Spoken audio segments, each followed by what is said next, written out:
Stacey James, and this is me.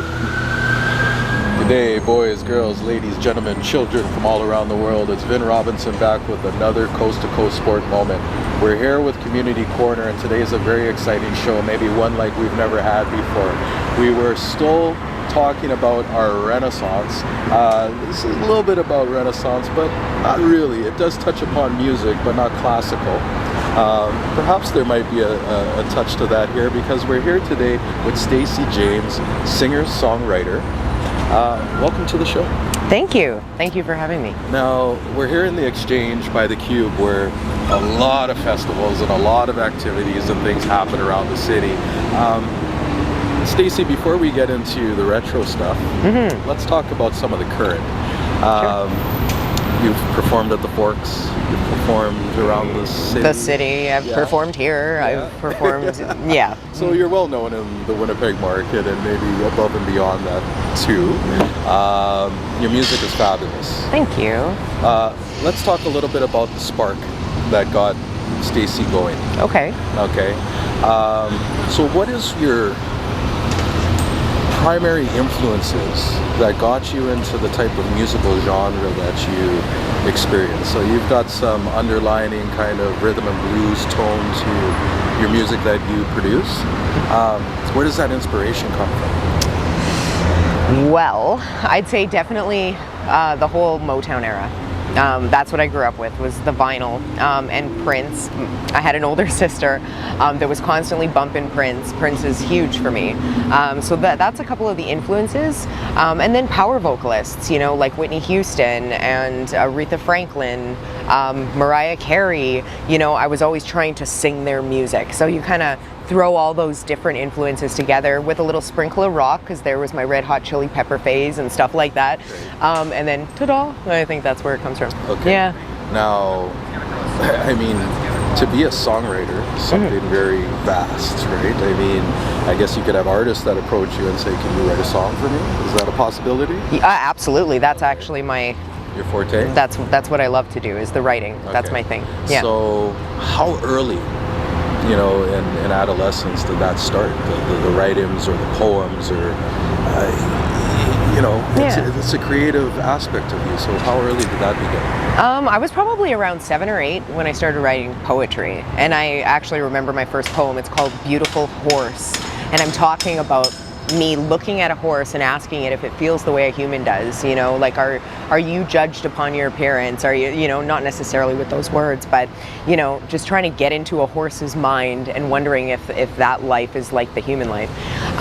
So it started with poetry, probably around 7 or 8, and then by the time I was about 10, 11, 12, there was melodies behind it. So I was writing it with melodies, and that's actually how I learned in school, believe it or not, was to memorize things. I'd put little songs behind them, and that's how they stayed in my head. Wow. Yeah. Okay, so now, family influence of music, where did some of that come from? Mom, dad, did you have musicians in the family? Like, where does this originate from? Well, I didn't have musicians in my family, really. I mean, aside from, my dad was in a steel drum band, but I didn't grow up in the house with him. You know, I did grow up in the house with my mom, who was a vocalist. You know, she was with Expedition to Earth for a while, which was a band that came up in Winnipeg, actually. And she did travel out to Vietnam, and she performed in front of the troops as a singer, and her genre was Motown. Like, that was her thing. She was singing Aretha, you know, but she was also a poet, you know, and so although I wasn't allowed to look in her folder, I used to look in her folder, and I'd go and I'd read her poetry because it was really in depth. So the writing and the singing, and she'd be singing around the house growing up, although she had stopped doing it professionally, it was always there. So yeah. Hence the joy, the love, the smile, all that stuff, right? Yeah. It brings it out. Now, in regards to the spectrum, so when you're talking about songwriting, we're looking at, you know, A to Z. Yeah. So at the beginning of this interview, we talked a little bit about the Renaissance and some of the classical music. Are you trained with some of that? So could you go there as far as producing classical Or is it typically R&B, like you said, R&B with undertone, and then you could add a bit of rock to it and add a bit of stuff? Have you experimented with throwing some classical with R&B together? I've experimented with classical a fair bit, actually. I was working on a piano piece called The Storm, and I'm bringing in a string section and stuff, and I am working on producing something like that. Right. I wouldn't even say it necessarily has an R&B twist to it. It is very classical. Yeah. You know, and some of these things in Winnipeg, I don't find that are out there enough. Okay. Know? Like, I would love to hear Aretha. I'd love to hear Mariah. I'd love to hear Whitney and all of these great artists, or even Motown artists, some of those old songs in Winnipeg and perform. So, number one, please feel free to reach out. Let us know where it is, and we'll definitely give you a bump. Okay, for sure. When we could hear that. Yeah. Because I think it's terrific. We can't hear it live, obviously, right now, but we could get a piece of this. Absolutely. So, right after this commercial break, when we come back, we'll get into a little bit about some of the music that Stacey has produced. She'll do an intro on the song, and we'll have a great listen. So we'll be right back.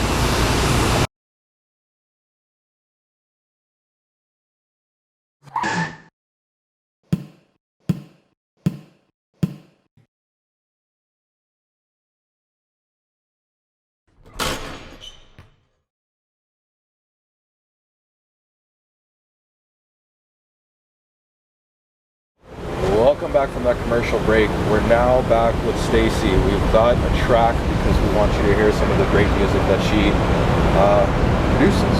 So, Stacey, can you please give us a little promo about this song that's about to play? Yeah, this song here is I Can See, and it was written in my dining room. I actually dented my floor while I was doing it because I was thumping what should have been the bass drum so hard into my floor I put a dent when I wrote it on the piano.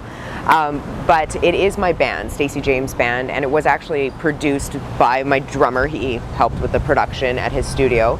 But it's about setting yourself free, essentially. You know, getting to a point in your life where you can actually see that you do have a certain level of control over your reality, and you can make yourself what you want to be, and make your life what you want it to be. So that's this song, a little bit of a soul poppy, rocky twist. I Can See. Yeah.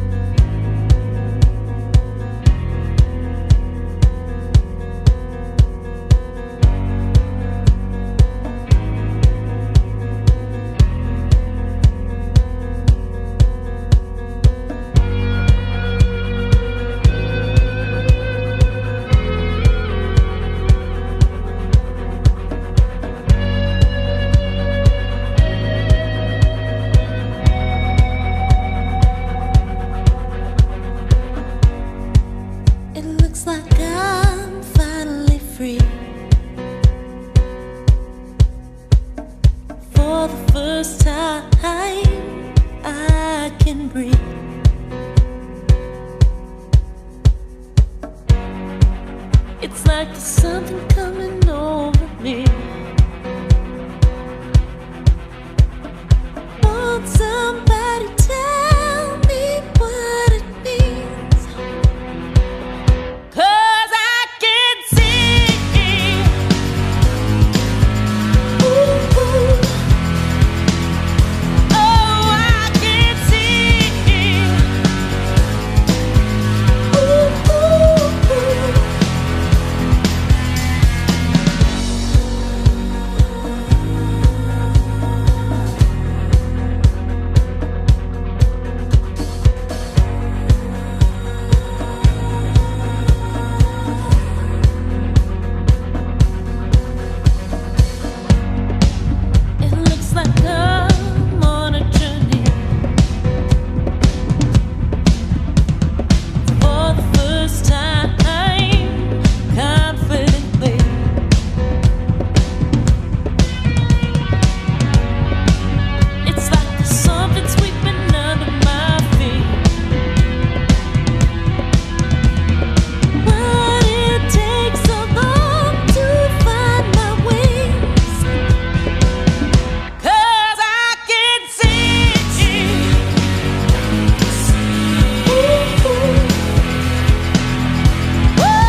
back from that commercial break.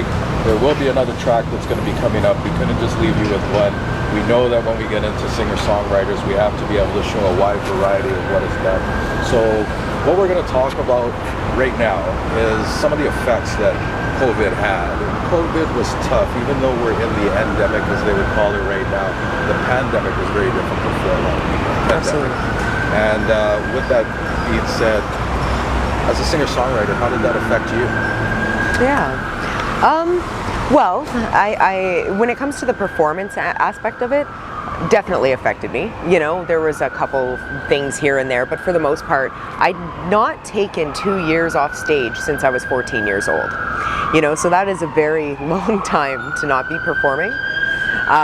So aside from that, because I am a songwriter, I really hunkered down, you know, so it gave me an opportunity to do a lot of writing, a lot of recording, a lot of mixing and playing with my production programs to try and, I guess, get a little bit better with my producer ear, because I feel like there's different ears involved, you know, so that is the plus side of it, you know, and I tried very hard to focus on that. It was like, I'm getting a lot done.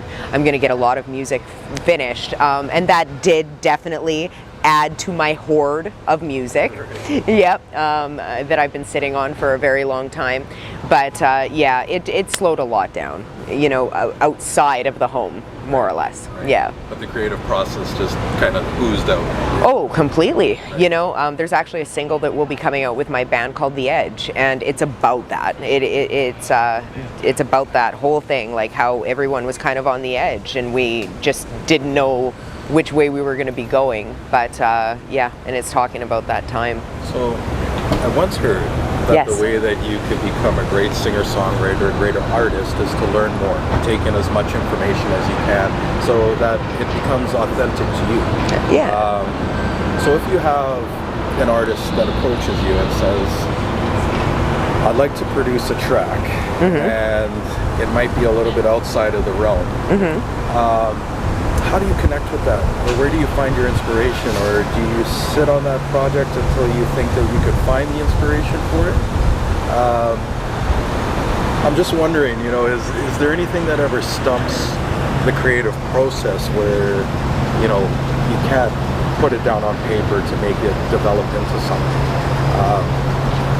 Yeah. That's a really good question, actually. My wheels are turning. Yeah. I feel that the one thing that stumps the creative process is when you're reaching, and that's like trying. Then, you know, you get to a block. You know, I very much so believe in allowing things to just kind of come through.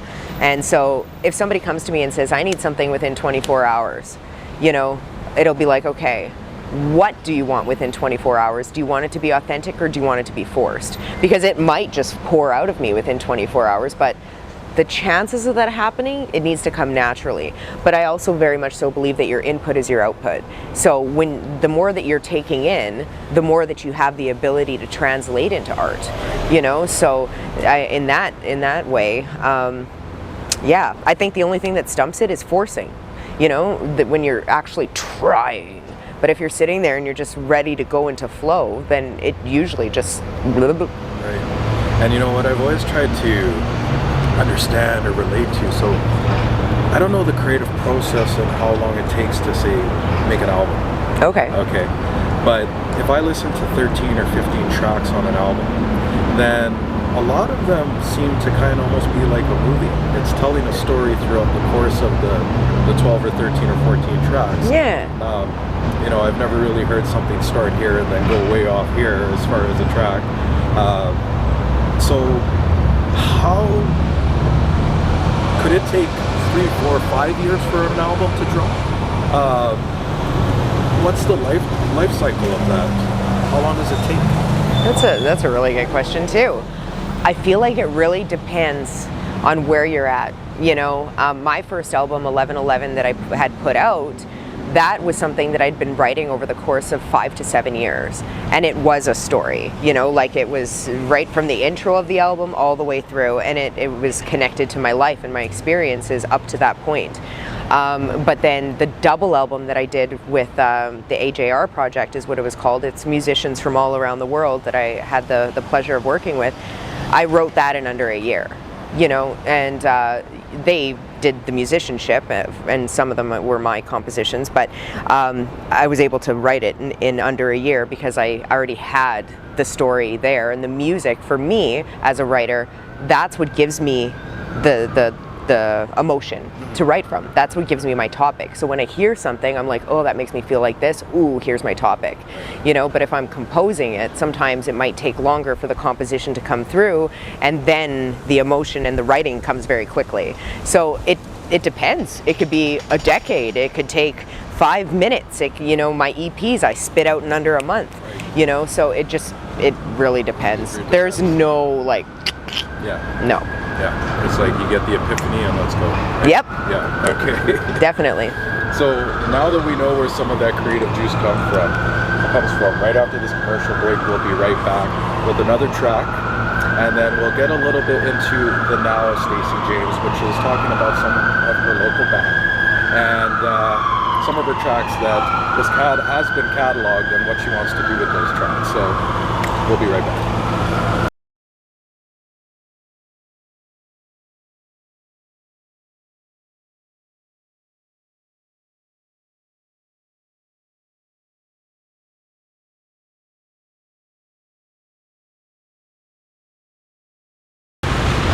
So welcome back after that commercial break. We're back with Stacey. We're on the second track that we're about to promo. Stacey, can you please tell us a little bit about this upcoming track? Yeah. So this is a song called You Became, and it's a story and a half. It's about somebody becoming something that was not favorable to them over the course of time, and the words definitely speak for themselves. This is with that international group, so a number of different musicians from around the world, called the AJR Project, with that double album called Heal Me, that I was the singer and songwriter for.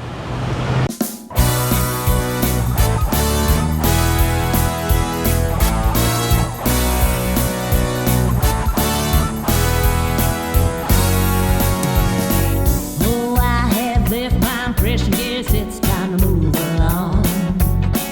I could just stand around waiting, but it feels completely wrong. I know you prefer that I would just let it be, but then I'm stuck with an ugly truth inside of me. Oh, we don't face the things we complicate till it destroys our mind.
to set you free. But sometimes everyone around you won't hear you speak things. Oh, we don't face the things we complicated till it destroys our minds. Ever feel anxious? Ain't going nowhere. I won't do it this time. You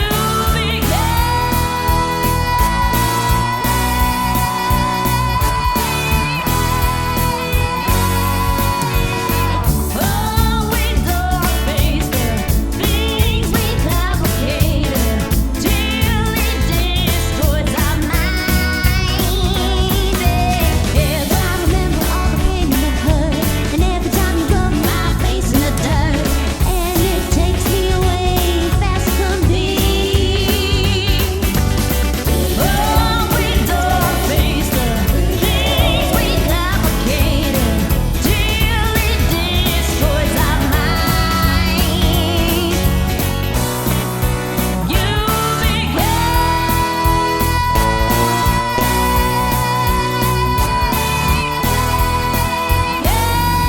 it's all good.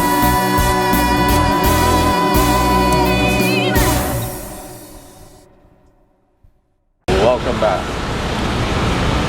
This segment has been a variety.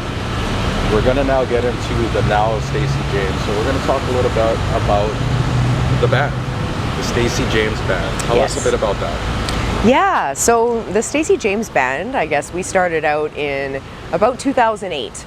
And we are a 5-piece band with myself, Jim Jolly on bass, Mark Barron on guitar, Kevin Cote on percussions and congas, bongos, and then the drummer who also does some of our production is Doug Northcott. So we have a little bit of I guess, that soul rocky twist with some pop and blues. We're just a combo pack. And yeah, we've been working on a lot of music. So we just released a single called You Love Me, and that's available on all platforms. We have another one that's going to be coming out called The Edge, and we are finalizing our EP called 444. And yeah, so that's something that's going to be out probably before Christmas, as long as we keep the ball rolling. But the creative process, as I'd mentioned, the production process is the same. Yeah. We talked a little bit about being authentic before. So For sure. outside of music, even though it's a key component that makes you, I love. you also do something else that's Yeah. great, and it's women helping women. Women helping women. Yeah. Tell our viewers a little bit about that and Sure. how that ties to music. Yeah, I guess everything kind of ties to art somehow, but Women Helping Women, it's an annual event. We're actually moving into the 10th year, and I started it just off a whim. It came to my head one day. I was like, hey, I got to do this. And what we do is we get a lot of local artists from Winnipeg and Manitoba. They perform and they provide us with their time and talent to fundraise for local organizations that assist women and children leaving domestic situations. So we do this every year, and during COVID we took it online instead of being able to do it in person, where we typically have draws and we have a whole night of entertainment. But yeah, so we're going to be rolling up into our 10th year this fall. Oh wow. Yeah. So people want to find you, reach out to you, connect with you, whether songwriting, book you, whatever it is. Yeah. How could they do that? Well, StaceyJames.ca is currently under construction, but it's there. But even just Stacey James Writer, all one word, into Google. You know, Stacey James Winnipeg, I'm there. You know, you get all my different connects, and Stacey James Writer is my tag for everything: Facebook, Instagram, Twitter. You know, you can't miss me as long as you spell my name with an E, Stacey with an E. Yeah. Get it right. Yes. And you know, you see the enthusiasm. You see it just ooze out. The big Aw. smile. It's great. Yeah, So keep spreading that love. Thank you. You're doing great stuff. You're making people smile. I'm sure even during COVID it was tough to do it virtually, but I'm sure the smiles were still there. I hope so. Keep shining. Thank you. It was a great interview today. Thank you I so much for your appreciate time. it.